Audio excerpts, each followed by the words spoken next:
छिन्दन्ति शस्त्राणि नैनं दहति पावका न चैनं क्लेहयन्त्यापो न शोषयति मारुतः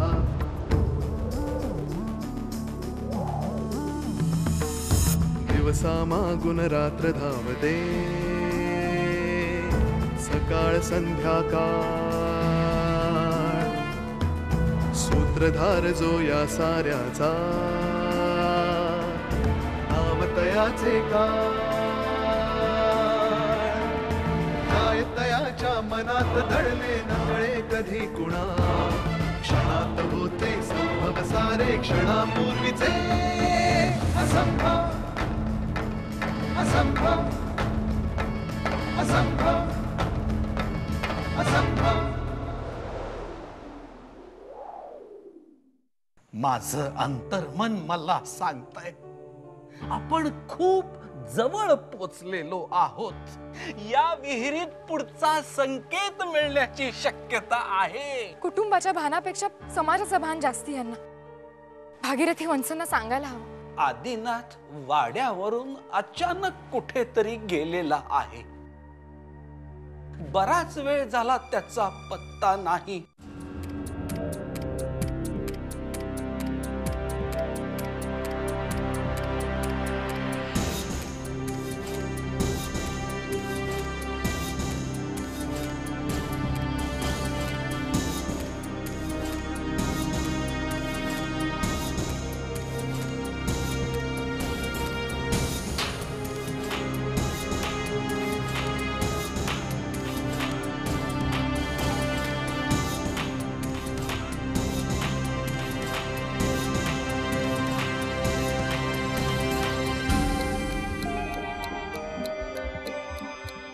काय झालंय डॉक्टर?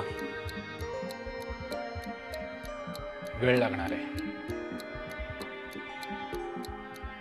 गोष्ट सोपी नाहीये पण अशक्यही नाहीये। आजपर्यंत कोणत्याही गोष्टीसाठी मला कोणाचीही गरज लागली नाही, पण आज मात्र मी कुठलाच उपाय करू शकत नाहीये। कुठे कमी पडते हेच कळत नाहीये। इथेच म्हणजे मनावर प्रचंड संयम असणारा माणूस कधीच खचून जात नसतो आणि मोठमोठ्या पराभवानंतरही अतिशय शांत असतो। ज्या तुम्ही होतात कारण त्यावेळी तुमच्याकडे गमावण्यासारखं काहीच नव्हतं, त्यामुळे कसलीच भीती नव्हती। बरोबर? बरोबर। ती आज आहे ना? खरंच आहे। आणि कधी कधी डॉक्टर कितीही चांगला असला तरी आपल्या जवळच्या माणसांवर तो उपचार करू शकत नाही।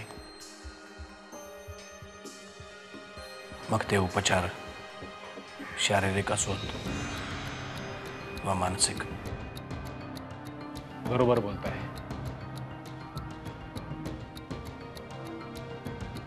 पण तुम्ही निश्चिंत राहा।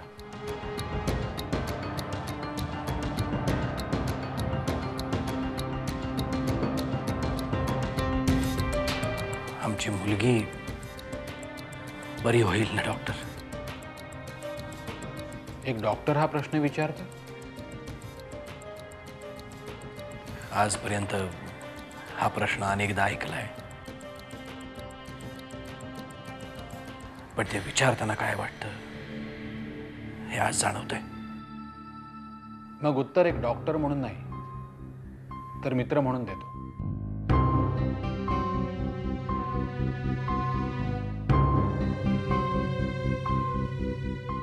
थोडा वेळ लागेल पण काळजी करू नका। आता पियूची सगळी जबाबदारी मी घेतो।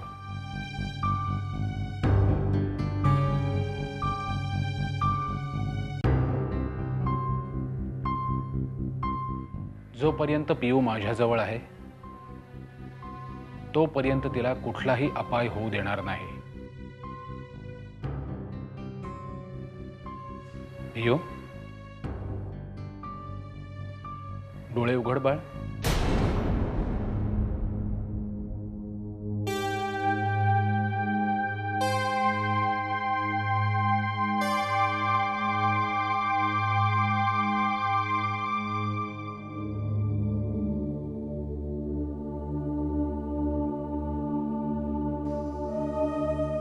श्रीराम श्रीराम.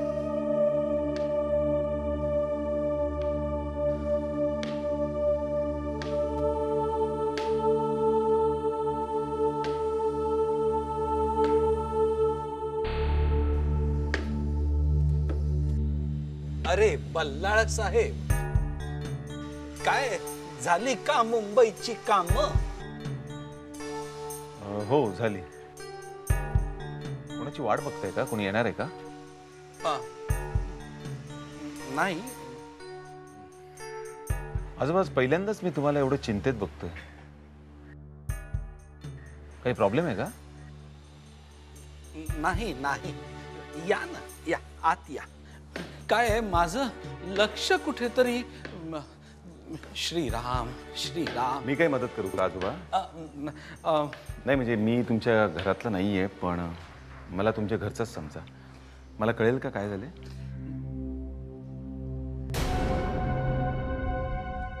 नमस्कार.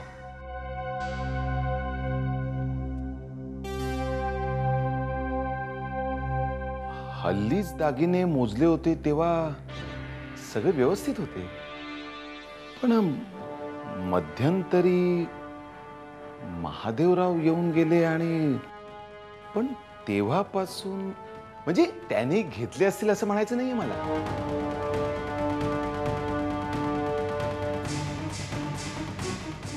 पालघरला दागिने गेलेच कसे? म्हणजे घरातल्यांपैकी फिरतीवर असणारे आपणच आहात महादेवराव. आम्ही तर काय घरीच असतो.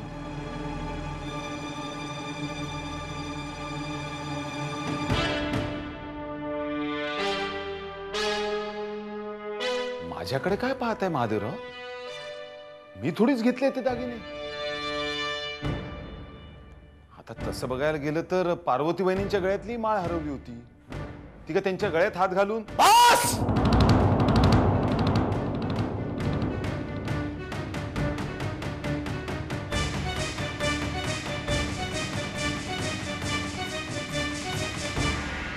ज्यांच्या रक्तातच कृतज्ञपणा आहे त्यांच्याशी नाती जोडली जात नाहीत भालचंद्रराव. तुमची जागा उंबऱ्या बाहेर आहे. आत कुणाच्या परवानगीने आलात?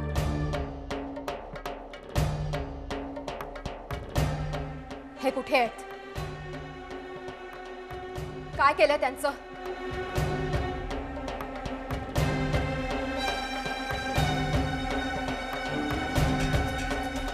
कुठे आहेत हे भालचंद्रराव? की त्यांचा सुद्धा अपघात घडवून आणलाय? की ज्याला समाधी दिलीत? बाळा, हे भालचंद्र नाही. तुम्ही पाहुणे आहात. यांच्या चेहऱ्यावर भोळेपणाचा आव आणि मनात कट कारस्थानं असतात. ठाऊक नाही तुम्हाला? नाही, तुझा गैरसमज होतोय. गैरसमज तुमचा होतोय. तुम्ही नवीन आहात. यांच्या साळसूत चेहऱ्यावर जाऊ नका. मी नंतर येतो. बल्लाळ साहेब, जरा थांबा. जाऊ द्या त्यांना. वाड्याला वेटोळं घालून बसलेला साप आहे हा.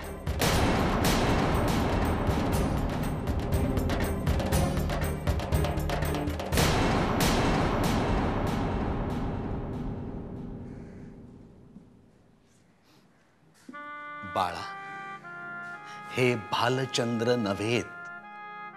कशावरून? मी सांगतोय म्हणून. आता मीही तुला खोटा वाटतोय का? निदान माझ्या वयाकडे बघून तरी अंदाज बांध.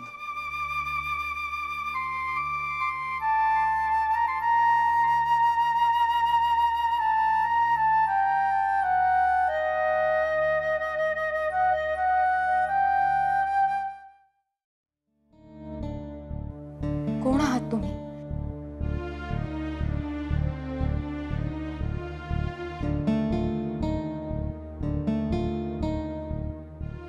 मित्र समज अण्णांचा.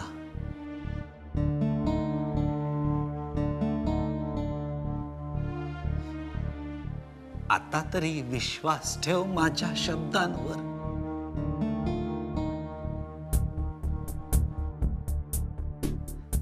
या जगात सारखी दिसणारी माणसं असतात, पण सारखी दिसणारी माणसं मनाने सारखी नसतात. त्यांनी महादेवला काहीही केलेलं नाहीये.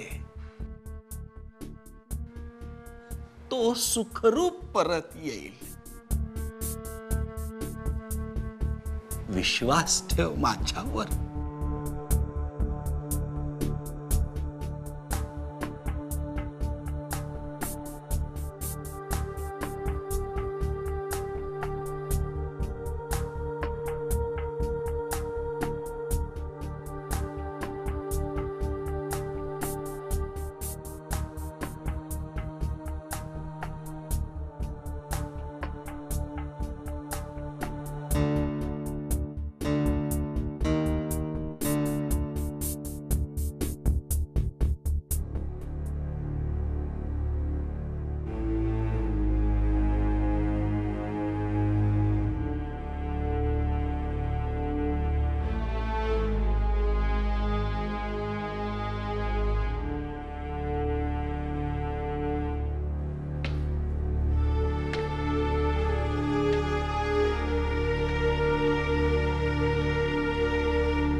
बल्लाळ साहेब, सध्या शुभ्राची मनस्थिती ठीक नाहीये. ती तुम्हाला कुणीतरी वेगळंच समजली. त्यामुळे आता जे काही घडलं त्यासाठी मी तुमची माफी मागतो. नाही नाही आजोबा, प्लीज माफी वगैरे मागू नका. मी समजू शकतो, पण मला बघून जर त्यांना राग येत असेल तर मी त्यांच्यासमोर न आलेलंच बरं, हा विचार करूनच मी बाहेर आलो. मी रागावून बाहेर आलो ना.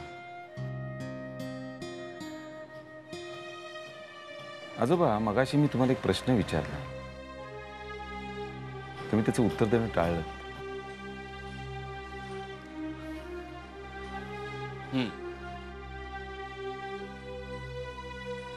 आज सकाळपासूनच आदिनाथ वाड्यावरून बेपत्ता आहे. सकाळपासूनच शोधाशोध सुरू आहे. विष्णूही त्याला शोधायला गावात गेलेला आहे. मग पोलिसांना बोलवू का? नाही, नको. मी कुठे जाऊन काही चौकशी करू का? सहकार्याबद्दल आभारी आहे. माझ्याही मनात आलं होतं तसं, पण विचार केला आत्ता नको. माझी नात प्रिया, ती आणि स्वप्नील येत आहेत. शिवाय विष्णूही आदिनाथाला शोधतोय. कुणाच्यानी काहीच झालं नाही तर मग नाईलाजानी पोलिसात जावं लागणार आहेच.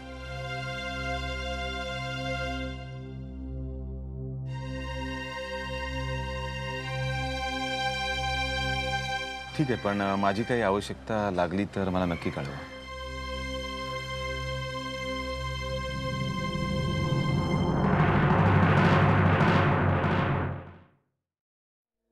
बरं झालं, लय जाग झाले. मधूचा पोरगा गायब झाला. हा, मालकाने आपला डाव साधला. मालक आता म्हणजे मालक याला नदीत बुडवणार की समुद्रात? वा मालक वा, मानलं तुम्हाला. स्वतः शिकार केली आणि वर पोलिसात जायच्या, चौकशी करायच्या गोष्टी करतात. म्हणजे तुम्ही नामानिराळे. तुमच्यावर कुणाला संशय यायला नको. वा, अजून तसंच आहे तुम्ही, लय हुशार. आता एका बाजूनं तुम्ही आणि एका बाजूनं इंदीनं अशीच फटाफट एक एक शिकार करा आणि संपून टाका समजा शास्त्र्यांना.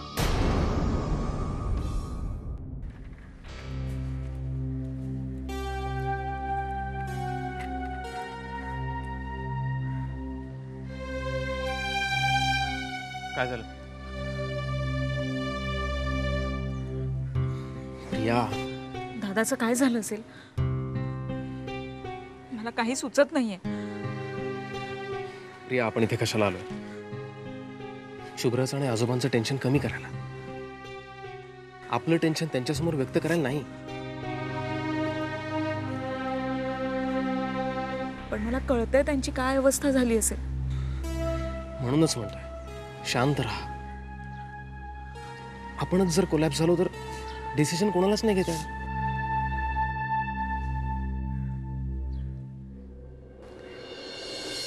सोडा, मला जाऊ दे. मला इथे थांबता येणार नाही. जाऊ द्या मला. अगं, हा वाडा तुझाच आहे. का जातीयस तू? कारण ह्यांची इच्छा नाहीये की मी इथे राहावं. कुणी सांगितलं तुला? माझी सावली सुद्धा या वाड्यावर पडू नये असं म्हणाले ते. मी आले आणि ते निघून गेले इथनं. मी इथे नाही राहायला पाहिजे. मला जाऊ दे आजोबा. बघ बाळा, या वाड्याने तुला एकदा गमावलं आहे. आता पुन्हा गमवायचं नाहीये.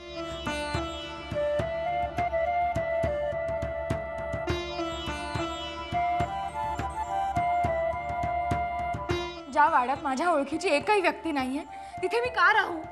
मला का जाऊ देत नाही आहात तुम्ही? अगं, कोण अनोळखी आहे या वाड्यात तुला? या वाड्याच्या भिंतींकडे बघ. या वाड्याच्या काना कोपऱ्यात तुझीच आठवण आहे, पार्वती वहिनी.